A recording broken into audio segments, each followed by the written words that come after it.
ಕಳೆದ 5 ದಿನಗಳಿಂದ ಇವತ್ತು 6ನೇ ದಿನ ಸಭೆಗಳಲ್ಲಿ ಮಾತಾಡಿ ಅಂದು ಕೂಡ ಗಂಟ್ಲು ಕೂತಿದೆ. 5 ನಿಮಿಷಗಳ ಕಾಲ ಮಾತಾಡ್ತಾರೆ, ತದನಂತರದಲ್ಲಿ ಅಶೋಕಣ್ಣ ಅವರು ಮಾತನಾಡ್ತಾರೆ.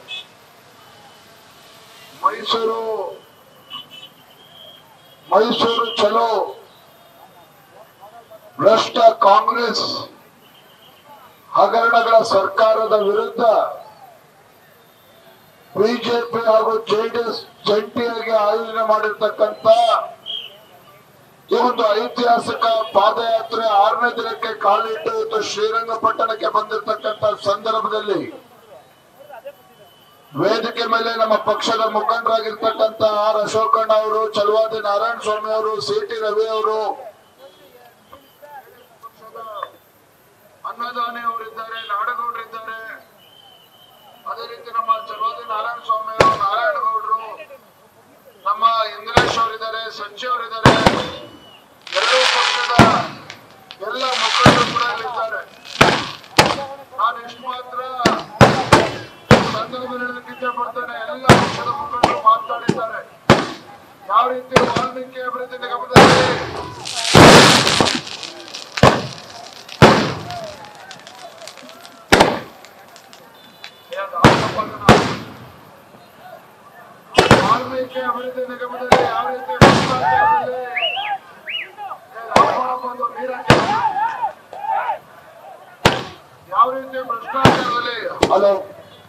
ಯಾವ ರೀತಿ ಭ್ರಷ್ಟಾಚಾರದಲ್ಲಿ ಮುಳುಗಿದ್ದಾರೆ ಅನ್ನೋದನ್ನ ಸವಿಸ್ತಾರವಾಗಿ ಹೇಳಿದ್ದಾರೆ. ಇನ್ನೇನು ಸಿದ್ದರಾಮಯ್ಯವರು ಮುಖ್ಯಮಂತ್ರಿ ಸ್ಥಾನಕ್ಕೆ ರಾಜೀನಾಮೆ ಕೊಟ್ಟೆ ಕೊಡ್ತಾರೆ ಅಂತೇಳಿ ಸಂತೋಷದಿಂದ ಪಟಾಕಿ ಹೊಡಿತಾ ಇದ್ದಾರೆ. ಯಾರು ಕೂಡ ಬೇಜಾರು ಮಾಡ್ಕೋಬೇಡಿ. ಭ್ರಷ್ಟ ಮುಖ್ಯಮಂತ್ರಿಗಳು ತಮ್ಮ ಸ್ಥಾನಕ್ಕೆ ರಾಜೀನಾಮೆ ಕೊಡ್ತಕ್ಕಂತ ಕ್ಷಣಗಣನೆ ಪ್ರಾರಂಭ ಆಗಿದೆ. ಭಾರತೀಯ ಜನತಾ ಪಾರ್ಟಿ ಜೆಡಿಎಸ್ ಪಕ್ಷದ ಹೋರಾಟದ ಪರಿಣಾಮವಾಗಿ ಇವತ್ತು ಮುಖ್ಯಮಂತ್ರಿಗಳು ತಮ್ಮ ಸ್ಥಾನಕ್ಕೆ ರಾಜೀನಾಮೆ ಕೊಡ್ತಕ್ಕಂಥ ಸಂದರ್ಭದಲ್ಲಿ ಇವತ್ತು ಸಂಭ್ರಮಾಚರಣೆಯನ್ನ ಮಾಡ್ತಾ ಇದ್ದಾರೆ. ಬಂಧುಗಳೇ, ಈ ಸಂದರ್ಭದಲ್ಲಿ ಒಂದು ಮಾತನ್ನು ಹೇಳ್ತೇನೆ. ಮೊನ್ನೆ ಮುಖ್ಯಮಂತ್ರಿಗಳು ಕಳೆದ ವಾರ ಸಚಿವ ಸಂಪುಟ ಸಭೆ ಆಯಿತು. ಮುಖ್ಯಮಂತ್ರಿ ಸಿದ್ದರಾಮಯ್ಯನವರು ಇಲ್ಲದೆ ಇರತಕ್ಕಂತ ಸಚಿವ ಸಂಪುಟ ಸಭೆ. ಯಾಕೆ ಮುಖ್ಯಮಂತ್ರಿಗಳು ಇರಲಿಲ್ಲ ಸಚಿವ ಸಂಪುಟದಲ್ಲಿ ಸಭೆಯಲ್ಲಿ ಅಂತ ಹೇಳಿದ್ರೆ, ಈ ನಾಡಿನ ಮುಖ್ಯಮಂತ್ರಿಗಳ ವಿರುದ್ಧವೇ ಭ್ರಷ್ಟಾಚಾರದ ಆರೋಪ ಬಂದಿದೆ. ಮುಖ್ಯಮಂತ್ರಿಗಳು ಸಿದ್ದರಾಮಯ್ಯನವರ ವಿರುದ್ಧವೇ ವಾಲ್ಮೀಕಿ ಅಭಿವೃದ್ಧಿ ನಿಗಮದಲ್ಲಿ 187 ಕೋಟಿ ಲೂಟಿ ಮಾಡಿರ್ತಕ್ಕಂಥ, ಮೂಡಾದಲ್ಲಿ 5,000 ಕೋಟಿಗೂ ಹೆಚ್ಚು ನಿವೇಶನಗಳನ್ನ ಲೂಟಿ ಮಾಡಿರ್ತಕ್ಕಂಥ ಇವತ್ತು ಆರೋಪ ಬಂದಿದೆ. 2 ಆರೋಪಗಳಲ್ಲಿ A1 ಅಪರಾಧಿ, ಒಬ್ಬ ಅಪರಾಧಿ 1 ಯಾರು ಅಂತ ಹೇಳಿದ್ರೆ ಸ್ವತಃ ಈ ನಾಡಿನ ಮುಖ್ಯಮಂತ್ರಿಗಳಾಗಿರ್ತಕ್ಕಂಥ ಸಿದ್ದರಾಮಯ್ಯನವರು. ಹಾಗಾಗಿ ಸಚಿವ ಸಂಪುಟ ಸಭೆ ಮುಖ್ಯಮಂತ್ರಿಗಳ ನೇತೃತ್ವದಲ್ಲಿ ಆಗಲಿಲ್ಲ. ಮುಖ್ಯಮಂತ್ರಿಗಳ ವಿರುದ್ಧ ಗಂಭೀರವಾಗಿರ್ತಕ್ಕಂಥ ಆರೋಪ ಬಂದಿದೆ. ತಾವು ಸಚಿವ ಸಂಪುಟ ಸಭೆಯಲ್ಲಿ ತಾವು ಭಾಗವಹಿಸಬಾರದು ಅಂತೇಳಿ ಆ ಸಚಿವ ಸಂಪುಟ ಸಭೆಯ ಅಧ್ಯಕ್ಷತೆ ಯಾರು ವಹಿಸಿದ್ರು ಅಂತ ಹೇಳಿದ್ರೆ, ಭ್ರಷ್ಟಾಚಾರದ ಪಿತಾಮಹಗಳಾಗಿರ್ತಕ್ಕಂಥ ಸನ್ಮಾನ್ಯ ಡಿ.ಕೆ. ಶಿವಕುಮಾರ್ ಅವರು ಸಚಿವ ಸಂಪುಟ ಸಭೆಯ ನೇತೃತ್ವ ಅವರ ನೇತೃತ್ವದಲ್ಲಿ ನಡೀತಿದೆ. ನಾನು ಮಾನ್ಯ ಮುಖ್ಯಮಂತ್ರಿಗಳು, ಉಪಮುಖ್ಯಮಂತ್ರಿ ಕೇಳಲಿಕ್ಕೆ ಇಚ್ಛೆ ಪಡ್ತೇನೆ. ನಾಡಿನ ಜನತೆ ಕೇಳಿರ್ತಕ್ಕಂಥ ಪ್ರಶ್ನೆಗೆ ವಾಲ್ಮೀಕಿ ಮೂಡಾದಲ್ಲಿ ಹಗರಣದಲ್ಲಿ ಏನು ಆರೋಪ ನಿಮ್ಮ ಮೇಲೆ ಬಂದಿದೆ, ಅದಕ್ಕೆ ಉತ್ತರವನ್ನ ಕೊಡಕ್ಕಾಗದೇನೆ ಅಧಿವೇಶನವನ್ನ ಮೊಟಕುಗೊಳಿಸಿ ಓಡಿ ಹೋಗಿರ್ತಕ್ಕಂಥ ಮುಖ್ಯಮಂತ್ರಿ ಯಾರು ಇದ್ರೆ ಸನ್ಮಾನ್ಯ ಸಿದ್ದರಾಮಯ್ಯನವರು. ವರ್ಷ ದೇಶದ ಇತಿಹಾಸದಲ್ಲಿ ಎಂದೂ ಕೇಳಿರಲಿಲ್ಲ. ವಿರೋಧ ಪಕ್ಷದವರು ಮೊದಲೇ ಮಾಡಿರ್ತಕ್ಕಂಥ ನಿಲುವಳಿ ಸೂಚನೆಗೆ ಉತ್ತರವನ್ನ ಕೊಡದೇನೆ ಇವತ್ತು ಓಡಿ ಹೋದಂತ ಅಪಕೀರ್ತಿಗೆ ಪಾತ್ರವಾಗಿರ್ತಕ್ಕಂಥವ್ರು ಈ ನಾಡಿನ ದೊರೆ ಸಿದ್ದರಾಮಯ್ಯನವರು. ಯಾಕೆ ಇವತ್ತು ಸಿದ್ದರಾಮಯ್ಯನವ್ರ ಮೇಲೆ ಪಾದಯಾತ್ರೆ ಮಾಡ್ತಾ ಇದ್ದೇವೆ? ಈ ನಾಡಿನ 6.5 ಕೋಟಿ ಕನ್ನಡಿಗರಿಗೆ ಮೋಸ ಮಾಡಿದ್ದಾರೆ.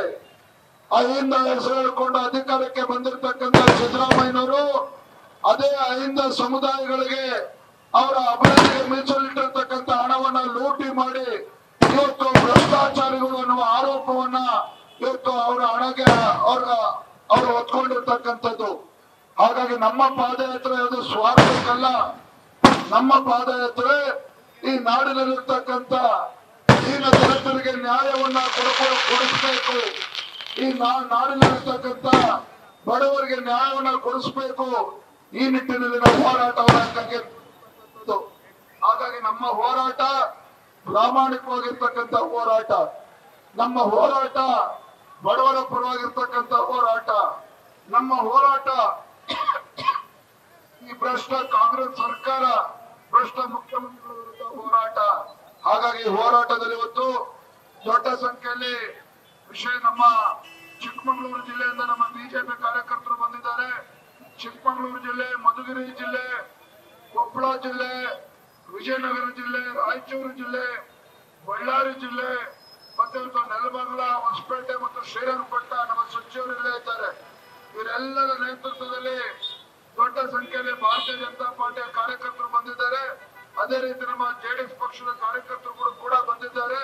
ಇವತ್ತು ನಮ್ಮ ಪಾದಯಾತ್ರೆಗೆ ಬೆಂಬಲ ನೀಡಿರ್ತಕ್ಕಂಥ ಎರಡೂ ಪಕ್ಷದ ನಮ್ಮ ಕಾರ್ಯಕರ್ತರಿಗೆ ನಾನು ಸಂದರ್ಭ ಕೃತಜ್ಞತೆ ಸಲ್ಲಿಸ್ತೇನೆ. ಒಂದು ಭರವಸೆನ ಕೊಟ್ಟು ನನ್ನ ಮಾತನ್ನು ಮುಗಿಸ್ತೇನೆ. ನಮ್ಮ ಈ ಹೋರಾಟ ಇವತ್ತೇನು ರಾಜ್ಯದಲ್ಲಿರ್ತಕ್ಕಂಥ ಕಾಂಗ್ರೆಸ್ ಸರ್ಕಾರ ಏನು ಪ್ರಜಾಪ್ರಭುತ್ವ ಏನ್ ಹೇಳ್ತೇವೆ, ಜನರಿಂದ ಜನರಿಗಾಗಿ ಜನರಿಗೋಸ್ಕರ ಇರ್ತಕ್ಕಂಥದ್ದು ಪ್ರಜಾಪ್ರಭುತ್ವ. ಇವತ್ತು ಸರ್ಕಾರ ಅಂತ ಹೇಳಿದ್ರೆ ಆದ್ರೆ ಕಾಂಗ್ರೆಸ್ ಸರ್ಕಾರ ಇವತ್ತು ಭ್ರಷ್ಟಾಚಾರದಿಂದ, ಭ್ರಷ್ಟಾಚಾರಕ್ಕಾಗಿ, ಭ್ರಷ್ಟಾಚಾರಕ್ಕೋಸ್ಕರ ಆಡಳಿತ ನಡೆಸ್ತಕ್ಕಂಥ ಪಕ್ಷ ಯಾವ್ದಾರ ಇದ್ರೆ ಅದು ಕಾಂಗ್ರೆಸ್ ಪಕ್ಷ. ಇಂಥ ಭ್ರಷ್ಟ ಕಾಂಗ್ರೆಸ್ ಸರ್ಕಾರವನ್ನ ಕಿತ್ತು ಒಗೆಯವರೆಗೂ ಸಹ ನಮ್ಮ ಹೋರಾಟ ನಿರಂತರವಾಗಿರ್ತದೆ ಅನ್ನೋ ಮಾತನ್ನ ಹೇಳ್ತಾ, ಮತ್ತೊಮ್ಮೆ ವೇದಿಕೆ ಇರ್ತಕ್ಕಂಥ ಎರಡೂ ಪಕ್ಷದ ಮುಖಂಡರಿಗೆ ತಮ್ಮೆಲ್ಲರೂ ಕೂಡ ವಿಶೇಷವಾಗಿ ನಮ್ಮ ಪತ್ರಿಕಾ ಮಾಧ್ಯಮದ ಸ್ನೇಹಿತರಿಗೂ ಸಹ ಈ ಸಂದರ್ಭದಲ್ಲಿ ನನ್ನ ವಂದನೆ, ಅಭಿನಂದನೆ ಸಲ್ಲಿಸಿ.